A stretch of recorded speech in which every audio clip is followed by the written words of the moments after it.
আসসালামু আলাইকুম এভরিওয়ান। অপরাধ গল্পের 6 নম্বর পার্ট। তো চলো বেশি কথা না কইয়া গল্প শুরু করা যাক।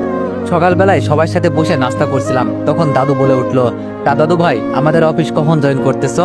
আমি বললাম, অফিস জয়েন করবো মানে? আমি এখনো কোনো অফিস জয়েন করতে পারবো না। বাবা বলল, রিফাত তুই বাবার অবস্থাটা একটু দেখ, উনি কত বুড়ো হয়ে গেছে, এই বয়সে কি আর অফিস সামলাতে পারে? আমি বললাম, আচ্ছা আর কয়েক মাস যাক, ততদিন না হয় দাদু কষ্ট করুক। দাদু বলল, আমার আর কিসের কষ্ট, অফিস তো দেখে তোর ম্যানেজার আঙ্কেল, আমি একটু দেখে আসি আর কি। আমি বললাম, ও আচ্ছা দাদু, তোমার কি মনে হয় না ম্যানেজার পাল্টানো লাগবে? না মানে ম্যানেজার আঙ্কেলের তো বয়স হয়েছে, তাই না? দাদু বলল, সেটা তোকে ভাবতে হবে না, এখন সুন্দর মতো খা। আমি আর কিছু না বলে খেতে লাগলাম, তখন নিয়াল বলে উঠলো, ভাইয়া অনেকদিন ঘোরাঘুরি হয় না, আজ আমাকে একটু ঘুরতে নিয়ে যাবি কিন্তু। আমি বললাম, আচ্ছা নিয়ে যাবনি, অনেকদিন আমিও ঘুরতে পারি না। নাস্তা করে ফ্রেশ হয়ে একেবারে বের হব। নিয়াল বলল, কেন ভাইয়া? আমি বললাম, আরে একেবারে নামাজ পড়ে আসবো তাই। নেহাল বলল, ওকে ভাই। তারপর সবাই খাবার খেয়ে যার যার রুমে চলে গেলাম। একটু পর ফ্রেশ হয়ে রেডি হয়ে দুই ভাই ঘুরতে বের হলাম। অনেকক্ষণ ঘোরাঘুরি করে দুই ভাই একটা রেস্টুরেন্টে গিয়ে নাস্তা করতে লাগলাম। হঠাৎ পিছন থেকে মেয়ে কণ্ঠে কেউ বলে উঠলো, আরে রিফাত তুমি এখানে? মেয়েটার কণ্ঠ শুনে আমি আর নিয়াল দুজনেই পিছনে ফিরলাম। তারপর দেখতে পেলাম এটা তো জেরিন। আমি বললাম, আরে জেরিন তুমি এখানে? জেরিন বলল, এই তো ছোট বোনকে নিয়ে একটু ঘুরতে আসলাম, তুমি? আমি বললাম, আমিও সেই ছোট ভাইকে নিয়ে ঘুরতে আসলাম। নেহাল বলল, আরে আয়েশা তুমি?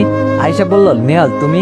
এইদিকে আমার ভাইয়ের এমন কথা শুনে তার দিকে তাকাতে জেরিন বলল, আমার বোনের নাম আয়েশা, এটা তুমি কি করে জানলে?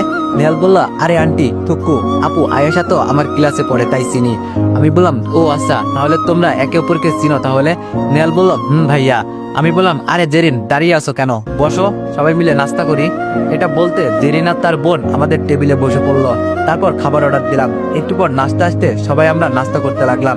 তখন জেরিন বলল, তা রিফাত তোমাকে তো অফিসে খুঁজেই পাওয়া যায় না, আবার কলও ধরো না, কি ব্যাপার? আমি বললাম, আরে ম্যাম আমাকে অনেক চাপে রাখে, তাই পারি না দেখা করতে। জেরিন বলল, কাজের চাপ নাকি অন্য কিছু? আমি বললাম, আরে যা তেমন কিছু না, এমনি দুইটা পোস্ট একসাথে সামলাতে হয়, বুঝতে পারছো? জেরিন বলল, বুঝলাম। তারপর খাওয়া দাওয়া শেষ করলাম। জেরিন তোমরা তাহলে নাস্তা করো, আমরা আসি কেমন, নামাজের সময় হয়ে গেছে। জেরিন বললাম, যাও, আল্লাহ হাফেজ। আমি বললাম, আল্লাহ হাফেজ। আর বিল দিও না তুমি, আমি দিয়ে দিচ্ছি। জেরিন বলল, আরে আরে তুমি কেন দেবে, তোমরা যাও আমি দিব। আমি আর কিছু না শুনে সোজা বিল দিয়ে নিহালকে নিয়ে বের হয়ে গেলাম। নিহাল বলল, ভাই একটা কথা বলবো। আমি বললাম, বল। নিহাল বলল, ভাবি কিন্তু সুন্দর আছে। আমি বললাম, ভাবি মানে কে ভাবি? নিহাল বলল, আরে কি আবার, ওই যে আয়েশার বড় আপু আর কি। আমি বললাম, নেহাল মার খাবি কিন্তু, সে ভাবি হতে যাবে কেন, সে আমার বন্ধু, বুঝলি, এর বেশি কিছু না। নেহাল বললাম, কেমন বন্ধু আমি বুঝি। আমি বললাম, তুই চুপ করবি নাকি কানের নিচে দেবো একটা? নেহাল বললাম, সত্যি কথা বলতে গেলে শুধু মায়ের ধমক দাও তুমি। এটা বলতে আমি নিহালের দিকে রাগি চোখে তাকাতে সে চুপ হয়ে গেল। একটু দূরে যেতে নিহাল আবার বলে উঠলো, ভাইয়া বলছি কি? আমি বললাম, বল কি বলবি? নেহাল বলল, না মানে তুমি যদি জেরিন আপুকে বিয়ে করো তাহলে কিন্তু আমার খরচটা কমে যায়। আমি বললাম, কেমন খরচ কমে যাবে তোর? নেহাল বলল, না মানে তুমি যদি বড়টাকে বিয়ে করো আর আমি যদি ছোটটারে। আমি বললাম, তবে রে ফাজিলের হাড্ডি, এই বলে নেহালের কান ধরে টানতে লাগলাম। নেহাল বলল, ভাইয়া ভাইয়া ছাড়ো, লাগছে তো। আমি বললাম, লাগার জন্যই তো কান বলতেছি, হারামজাদা আর বলবি এমন কথা? নেহাল বলল, না ভাইয়া কমো না, প্লিজ কানটা ছাড়ো ভাইয়া প্লিজ। নেহালের এমন আকুতি মিনতি শুনে কান ছেড়ে দিলাম। তারপর দুই ভাই আর কথা বলতে বলতে মসজিদে গেলাম। জুম্মার নামাজ পড়ে মসজিদ থেকে বের হয়ে বাড়ির দিকে যাওয়া শুরু করলাম। কিছুক্ষণ পর বাড়িতে আসলাম। তারপর খাওয়া দাওয়া শেষ করে রুমে গিয়ে বসতেই ফোনটা বেজে উঠলো। তাকিয়ে দেখি নীলা। রিসিভ করে বললাম, হ্যালো নীলা বলো। নীলা বলল, তুমি এখন কোথায়? আমি বললাম, আমি তো বাসায়। নীলা বলল, তাড়াতাড়ি নদীর পাড়ে চলে এসো। আমি বললাম, এই সময় নদীর পাড়ে মানে কি? বিকাল হলে যামুনি আর কি। নীলা বলল, কুত্তা তুই আসবি নাকি আমি তোর কাছে আসবো, শুধু ঠিকানা বল। আমি বললাম, আরে এমন রাগ করছে কেন, তোমার আশা লাগবে না, আমি আসতেছি। এটা বলে যেই রকম ছিলাম সেই রকম ভাবেই বের হয়ে গেলাম। কিছুক্ষণ পরে নদীর পাড়ে আসতে নীলা আমাকে আবার কল দিল। নীলা বলল, কি হলো, আসতে এতক্ষণ লাগে তোমার? আমি বললাম, আমি তো আসছি, তুমি আসছো নাকি বলো। নীলা বলল, আসলে বড় বটগাছটার নিচে চলে আসো। এটা বলে নীলা ফোন কেটে দিল। আমি আর দেরি না করে বটগাছের দিকে হাঁটা ধরলাম। বটগাছের কাছাকাছি আসতে নীলাকে দেখতে পেলাম। সে গাছটার নিচে বসে আছে আর একটা নীল জামা পরে আছে। এতে নীলাকে আজ অন্যরকম সুন্দর লাগছে, যা বলে বোঝাতে পারবো না। যদি আপনারা নজর দেন তাই কইলাম না। এইসব বলতে বলতে আমি নীলার সামনে চলে আসলাম। নীলা বলল, তুমি এসেছো, আসো বসে এখানে। এই বলে নীলা আমার হাত ধরে টান দিয়ে নীলার পাশে বসালো। নীলা বলল, তা রিফাত সাহেব আজ সকালবেলা কেমন কাটলো আপনার? আমি বললাম, ভালোই কাটছে। নীলা বলল, ভালো তো কাটবেই, এটা স্বাভাবিক। তা আপনাকে যে কোনো মেয়ের সাথে কথা বলতে মানা করছি সেটা আপনার মনে ছিল না? আমি বললাম, মনে কেমনে থাকবে না, এটা তো আমার সবসময় মনে আছে আর থাকবে। এই কথা বলতে আমার সুন্দর লম্বা চুলগুলো ধরে টানতে লাগলো আর বলতেছে, তাহলে ওই জেরিনের সাথে ঘুরছিলি কেন সকালে? আমি বললাম, আরে কই, আমি জেরিনের সাথে ঘোরাঘুরি করছি, আমি তো আমার ভাইয়ার সাথে ঘোরাঘুরি করছিলাম। নীলা বললাম, তাহলে জেরিনের সাথে রেস্তোরাঁতে বসে হেসে হেসে কথা বলছিল কে? আমি বললাম, আমি বলছিলাম। নীলা বলল, কুত্তা, তোকে আমি বলছিলাম না তার সাথে মিশবি না, তুই মিশলি কেন? আমি বললাম, আরে আমি আমার ভাইয়ার সাথে নাস্তা করছি, কোথা থেকে জেরিন এসে আমার সাথে কথা বললো, তাই ভদ্রতার খাতিরে আমি তাকে বসতে বললাম। নীলা বলল, ওই ডাইনি কথা বললে তোকেও কথা বলতে হবে নাকি? আমি বললাম, কারণ সে তো আমার ফ্রেন্ড। নীলা বলল, ও আচ্ছা, আমার থেকে তোর বন্ধু বড় তাই না, তাহলে থাক তোর বন্ধুকে নিয়ে। এটা বলে নীলা আমার চুল ছেড়ে চলে যেতে লাগলো। একটুতে রাগ করে এটা বলে একটা মুচকি হাসি দিয়ে নীলার পেছনে দৌড় দিলাম। এক দৌড়ে নীলার সামনে গিয়ে বললাম, এই তুমি আমাকে রেখে কোথায় যাচ্ছ, আজ ঘুরবে না? নীলা বলল, আমার সামনে থেকে সর, আর ঘুরবো না। এত ঘোরার শখ হলে ওই ডাইনির সাথে ঘোর, আমাকে কেন বলছি? আমি বললাম, আমি তোমাকে বলছি কারণ তুমি আমার হবু বউ তাই। নীলা বলল, একদম ন্যাকামি করবি না, কে তোর হবু বউ? আমি কারো হবু বউ না, এখন আমার সামনে থেকে সর বলছি। আমি বললাম, না সরবো না, আগে আমাকে ক্ষমা করো তারপর সরবো। এই নীলা, সরি বলছি তো, আর কোনো মেয়ের সাথে কথা বলবো না, এই দেখো কান ধরছি। নীলা অন্যদিকে মুখ ঘুরিয়ে বলল, আমার কাছে কেন ক্ষমা চাইছিস? আমি কে তোর? তোর কাছে তো তোর বন্ধু বড় তাই না, যা তোর ওই ডাইনি বন্ধুর কাছে যা। আমি বললাম, আরে বাবা, তোমাকে সরি বলছি তো, আর এমন করবো না। এই দেখো কান ধরে উঠবোস করছি, আর হবে না। এটা বলে আমি নীলার দিকে তাকিয়ে উঠবোস করতে লাগলাম, কিন্তু এই মেয়ে আমার দিকে একবারও তাকাচ্ছে না। আমি 5 বার কান ধরে উঠবোস করার পর পরের বার যখন উঠবোস করতে যাব তখনই নীলা একটা হাসি দিয়ে আমাকে বলল, এই পাগল একটা, এটা কি করছো? উঠবোস করতে হবে না, লোকে দেখলে কি বলবে? আমি বললাম, না, আগে তুমি বলো আমাকে ক্ষমা করছো, তারপর কান ছাড়বো। নীলা বলল, পাগল একটা, আমি তো তোমাকে ক্ষমা করব না এবং এই অপরাধের শাস্তি দিব, তাই কান ছাড়ো বলছি। আমি বললাম, শাস্তি দেওয়ার পর আমাকে ক্ষমা করবা? নীলা একটা মুচকি হাসি দিয়ে বলল, করব, এখন কান ছাড়ো। আমি সাথে সাথে কান ছেড়ে দিয়ে নীলাকে বললাম, এখন বলো কি শাস্তি দিবা? নীলা বলল, তোমার শাস্তি হলো আমার আর তোমার জন্য বাদাম নিয়ে আসবা, তাও 10 মিনিটে।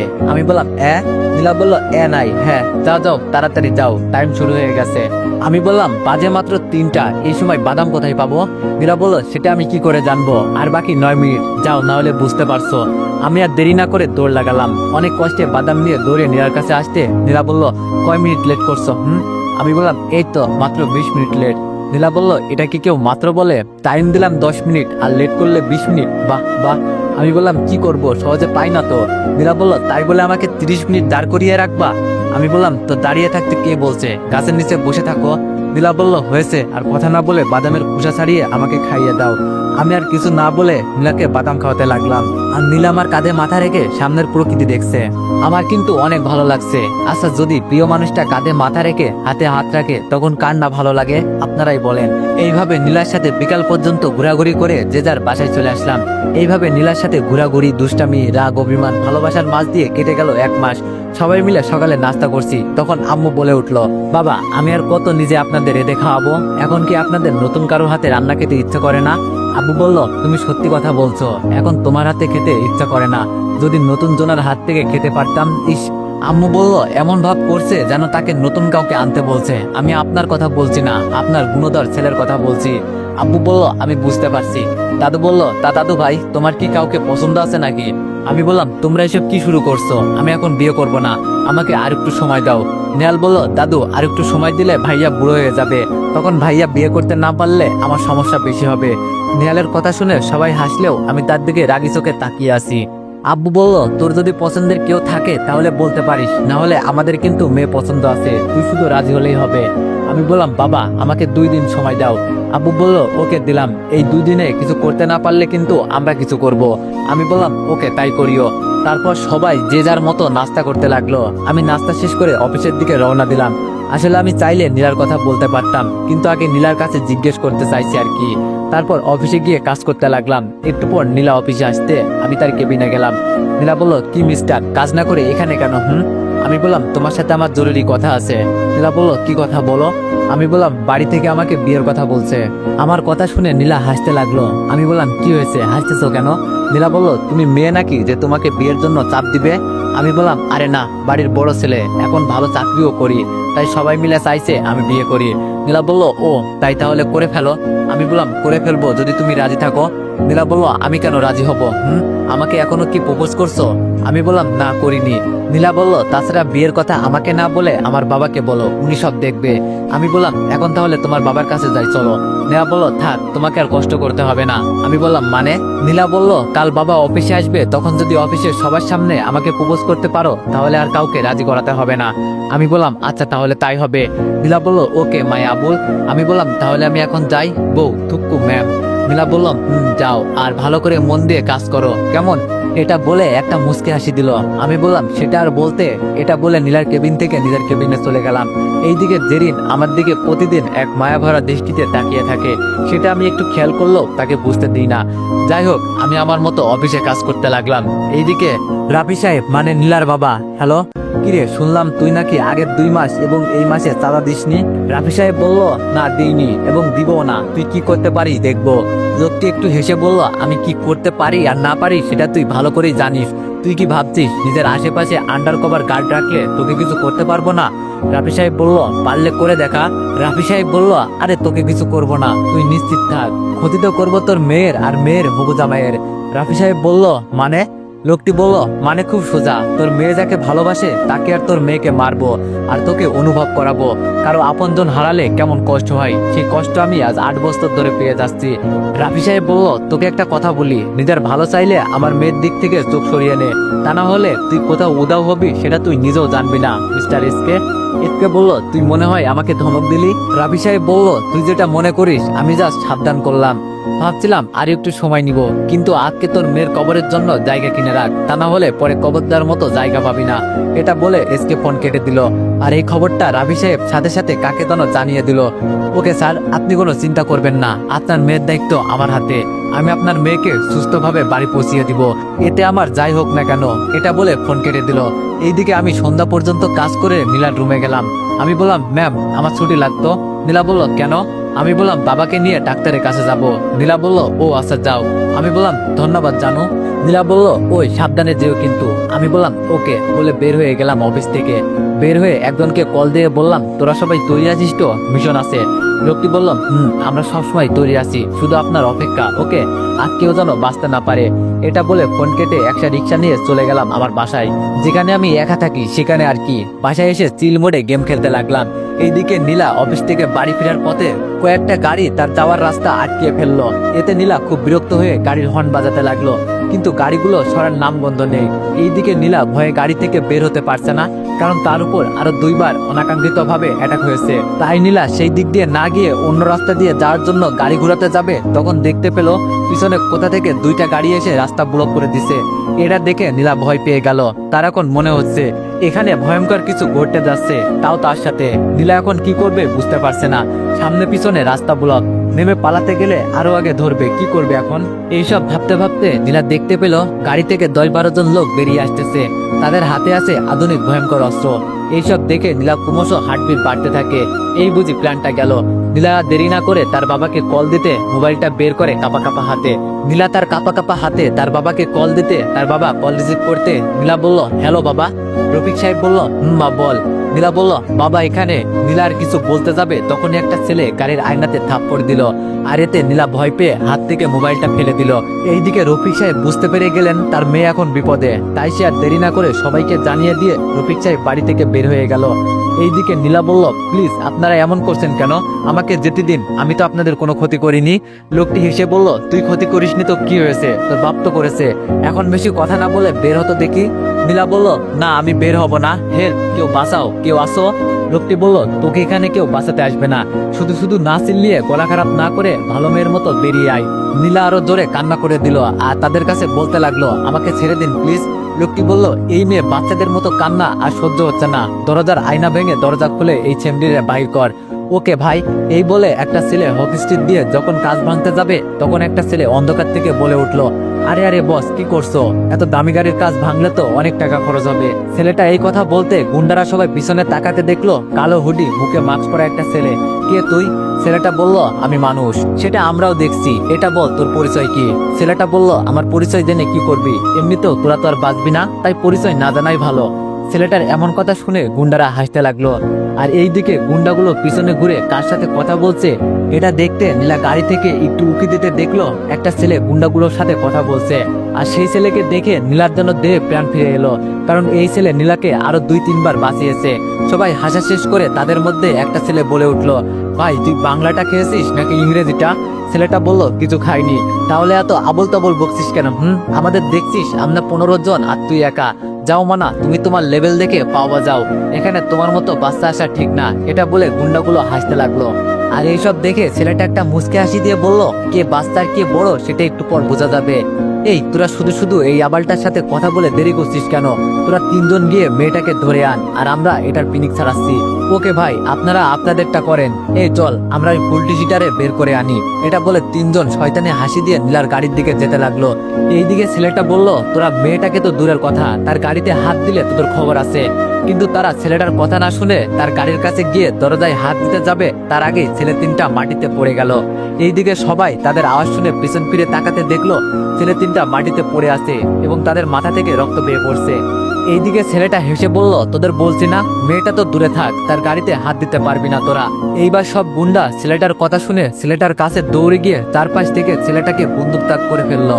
আর এটা দেখে নীলা আবার ভয় পেয়ে গেল। এখন কি হবে? ছেলেটাকে তো সবাই ঘিরে ফেলেছে। নীলা ভয়ে আল্লাহকে ডাকছে আর তাদের কাজকর্ম দেখছে। এইদিকে ছেলেটার যেন কোনো ভয় হচ্ছে না, মনে হচ্ছে লোকগুলো বন্দুকের বদলে কলা ধরে আছে তার মাথায়। ভাই, এই ছেলে তো দেখি অনেক সাহস, এতগুলো বন্দুকের মাঝেও চিটে পোটা ভয় দেখছি না তার ভিতরে। বস বলল, কিরে তোর তো দেখি অনেক সাহস, কিন্তু আফসোস এই সাহসের জন্য আজ তোকে মরতে হবে। ছেলেটা হেসে বলল, তোরা আমাকে মারবি? তোরা? বিশ্বাস কর ভাই, এই বছরের সেরা একটা জোক ছিল। বস বলল, এটা তোর কাছে মজা মনে হয়? যখন বন্দুকের সব বিসি কপালে ভরে দিব তখন মজাটা যা একদম নিচ দিয়ে বের হবে। ছেলেটা বলল, একবার পিছনে তাকিয়ে দেখতো, কি দেখতে পাস? বস বলল, পিছনে আবার কি থাকবে? আবার নাকি আমাদের বোকা বানাতে চাইছি? আমি বললাম, আরে একটু তাকা, তারপর বুঝতে পারবি। ছেলেটার কথা শুনে সবাই পিছন ফিরে তাকাতে দেখে তাদের গায়ে লেদার পড়েছে। এটা দেখে ছেলেগুলো বলল, এইসব কি? ছেলেটা বলল, এইসব কি দেখতে চাস তাই না? তাহলে দেখ। কি রে, তোরা ছাগলগুলোর একটু দেখা দে, তারা একটু দেখুক তোরা কে। ছেলেটার কথা শুনে অন্ধকার থেকে হুড় করে বেরিয়ে আসতে লাগলো স্পেশাল ফোর্স। তাদের হাতে ছিল ভয়ঙ্কর উন্নত মানের রাইফেল। এতগুলো ফোর্স দেখে ছেলেগুলো যাই যাই অবস্থা। সাথে সাথে গুন্ডাগুলো বন্দুক নিচে ফেলে দিয়ে ছেলেটার পায়ে পড়ে গেল। ভাই ভাই, আমাদের মাফ করে দেন, আমাদের ভুল হয়ে গেছে, এই ভুল আর হবে না। ছেলেটা বলল, তোদের কোনো ক্ষমা নেই, এমনিতেই অনেক রাত হয়ে গেছে, ঘুমাতে হবে। এই তোরা কি দেখছিস? এই কুত্তাকে ছাড়া বাকি সবাইকে নিয়ে আদর কর। এটা বলতে ফোর্সের সৈনিকরা তাদের লিডারকে ছাড়া আর বাকি সবাইকে টানতে টানতে নিয়ে যেতে লাগলো। আর তারা আপত্তি মিনতি করতে লাগলো, কিন্তু কে শোনে কার কথা? তারা ছাগলগুলো থুক্কু গুন্ডাগুলোকে কোথায় যেন নিয়ে চলে গেল। এইদিকে গুন্ডাদের ধরে নিয়ে যেতে দেখে নীলা খুশি হয়ে গেল আর ছেলেটাকে ধন্যবাদ দেওয়ার জন্য গাড়ি থেকে নামতে লাগলো। এইদিকে ছেলেটার পায়ে এখনো পড়ে আছে গুন্ডা একটা। ছেলেটা বলল, বল তোদের এখানে কেন পাঠিয়েছে? লোকটি বলল, ভাই এই মেয়েকে উঠিয়ে নিয়ে যেতে। ছেলেটা বলল, কে বলেছে? লোকটি বলল, ভাই এসকে বলেছে। এটা বলতে ছেলেটা গুন্ডাটার মাথায় বন্দুক ধরলো। লোকটি বলল, ভাই ভাই আপনার দোহাই লাগে, আমাকে মারবেন না, আমি তো আপনাকে সব বলে দিয়েছি। ছেলেটা বলল, আমি যখন সব জেনে গিয়েছি তখন তোকে বাঁচিয়ে রেখে আর কি করব? এমনিতেও তোকে এসকে মেরে ফেলবে, তাই আমি তোকে মেরে ফেলছি, কেমন? লোকটি বলল, না ভাই আপনি এটা করতে পারেন না। ছেলেটা বলল, আমি এটাই করব। ছেলেটা এই কথা বলতে যেই না গুন্ডাটাকে শুট করতে যাবে তার আগে গুন্ডাটা কোথা থেকে যেন ব্লেড দিয়ে ছেলেটার বন্দুকটাকে হাতের কবজিতে টান দিল। সাথে সাথে ছেলেটার হাত থেকে বন্দুকটা পড়ে যেতে গুন্ডাটা দৌড়ে পালালো। এইদিকে ছেলেটা সামান্য কাটলো, প্রচুর রক্ত বেরোচ্ছে। আর এটা দেখে নীলা দৌড়ে ছেলেটার কাছে চলে আসলো। নীলা বলল, এ কি, আপনার হাত থেকে প্রচুর রক্ত বেরোচ্ছে। এটা বলে নীলা তার উন্নাস ছেড়ে ছেলেটার হাত বেঁধে দিতে লাগলো। ছেলেটা বলল, এই এটা কি করছেন? এটা সামান্য কাটা, আমার কিছু হবে না। নীলা বলল, আপনি চুপ থাকেন একদম, আমাকে আমার কাজ করতে দেন। এটা বলতে ছেলেটা চুপ হয়ে গেল আর নীলার দিকে একদিনে তাকিয়ে থাকলো। হঠাৎ ছেলেটার ধ্যান ব্যাঘাত ঘটিয়ে নীলা বলে উঠলো, আচ্ছা আপনি কে যে আমার যখন বিপদ হয় তখন আপনি আমাকে বাঁচাতে চলে আসেন? ছেলেটা বলল, আপনার বিপদে না, আমি সবার বিপদে যাই, বুঝলেন? নীলা বলল, ও আচ্ছা, আমি কি আপনার মুখ দেখতে পারি? ছেলেটা বলল, না না, এটা সম্ভব না। নীলা বলল, প্লিজ প্লিজ প্লিজ একটিবার আপনার মুখটা দেখবো। ছেলেটা বলল, এটা সম্ভব না। নীলা বলল, আচ্ছা আপনার নামটা বলবেন? ওই যে আপনার আব্বু আপনাকে নিতে এসে গিয়েছে, যান, এখন আপনি নিরাপদ। এটা বলে ছেলেটা কোথাও যেন হারিয়ে গেল। এইদিকে নীলার বাবা নীলার কাছে এসে বলল, কিরে মা, তুই এখানে এত রাতে রাস্তার মাঝে একা দাঁড়িয়ে আছিস কেন? নীলা তার বাবার কথা শুনে দৌড়ে গিয়ে নীলা তার বাবাকে জড়িয়ে ধরে কান্না করে দিল। রফিক সাহেব বলল, কিরে মা, কি হয়েছে? সব জেনেও না জানার ভান করে বলল। তারপর নীলা কান্না করতে করতে তার বাবাকে সব খুলে বলল। রফিক সাহেব বলল, তার ছেলেটা কোথায়? আমি ছেলেটাকে একটা ধন্যবাদ দিতে চাই। নীলা বলল, বাবা, ছেলেটা তোমার আশা দেখে কোথাও যেন হারিয়ে গেল। রফিক সাহেব বলল, ও আচ্ছা মা, এখানে আর দাঁড়িয়ে থাকা ভালো হবে না, চল আমরা বাসায় যাই। ড্রাইভার চাচা, আপনি নীলার গাড়িটা নিয়ে যান, আমি নীলাকে নিয়ে আসছি। ড্রাইভার বলল, ওকে স্যার, আমি নিয়ে যাচ্ছি। তারপর রফিক সাহেব নীলাকে নিয়ে বাসায় চলে গেল। সকালবেলায় ফ্রেশ হয়ে সুন্দর করে রেডি হয়ে বাসা থেকে বের হয়ে অফিসে যেতে লাগলাম। কিছুক্ষণের মধ্যে অফিসে পৌঁছে গেলাম। অফিসে ঢুকতে দেখি অফিসটা সুন্দরভাবে সাজানো হয়েছে। আমি প্রথমে ভাবছিলাম আমার জন্য এইসব করছে, কিন্তু একজনের থেকে জানতে পারলাম আজ নাকি অফিসটার 10 বছরের প্রতিষ্ঠা বার্ষিকী। এটা শুনে হাসবো নাকি কান্না করব বুঝতে পারছি না। জন্মবার্ষিকী, মৃত্যুবার্ষিকী, বিবাহ বার্ষিকী এইসব শুনেছি, আজ প্রথম প্রতিষ্ঠা বার্ষিকী শুনলাম। এইসব ভাবতে ভাবতে দেখলাম নীলা স্টেজে উঠে মাইক হাতে নিয়ে বলতে লাগলো, সম্মানিত আমাদের অফিসের কর্মরত সিনিয়র জুনিয়র কর্মকর্তাদের সবাইকে আমার পক্ষ থেকে জানাই অনেক অনেক শুভেচ্ছা। আপনাদের অক্লান্ত পরিশ্রম এবং মেধার মধ্য দিয়ে আমাদের কোম্পানিটা এই 10 বছরে অনেক এগিয়ে নিয়ে গেছেন। আশা করি এইভাবে আরো এগিয়ে নিয়ে যাবেন। এইভাবে আরো অনেক কথা বলতে থাকলো, কিন্তু আমার সেই দিকে কোনো খেয়াল নেই। আমি তাকিয়ে আছি নীলার দিকে। আজ নীলা কালো একটা শাড়ি পরেছে, মুখে হালকা মেকআপ, লম্বা কালো চুলগুলো ছেড়ে দিয়েছে। তাকে দেখতে মায়াবী পরী রাজকন্যার মতো লাগছে। এইদিকে নীলা বলতে লাগলো, আপনারা হয়তো জানেন এখানে আজ এত আয়োজন কিসের, তবে এত আয়োজনের মধ্যেও এই অনুষ্ঠানটা আমার জন্য স্পেশাল। সবাই বলে উঠলো, কি ম্যাম? নীলা বলল, সবাই জানতে পারবেন, তবে আব্বু আগে কেকটা কেটে নিক, তারপর নয় জানবেন। বাবা, আর দেরি করিও না, কেকটা কাটো, আর আপনারা সবাই এখানে চলে আসেন। এইদিকে নীলার বক্তব্য শেষ হতে আমার ঘোর কাটলো নীলার ধাক্কাতে। কি মিস্টার, এইভাবে হা করে কি ভাবছেন? নীলার এমন কথা শুনে কি বলবো বুঝতে পারছি না। আমি বললাম, কই কিছু না, ভাবছি আমার বউটা এত সুন্দর করে বক্তব্য দিতে পারে, সেটা আগে জানতাম না। নীলা বলল, শুধু বক্তব্য চোখে পড়লো, মনে হয় আর কিছু পড়লো না? আমি বললাম, কি বলছো? নীলা বলল, না কিছু না। আচ্ছা এখন বলো তো আমাকে কেমন লাগছে? আমি বললাম, মাশাআল্লাহ, অনেক সুন্দর লাগছে। নীলা বলল, বলার পর চোখে পড়লো, এতক্ষণ নজরই গেল না। আমি বললাম, আচ্ছা তুমি বিড়বিড় করে কি বলছো, যা বলার জোরে বলো।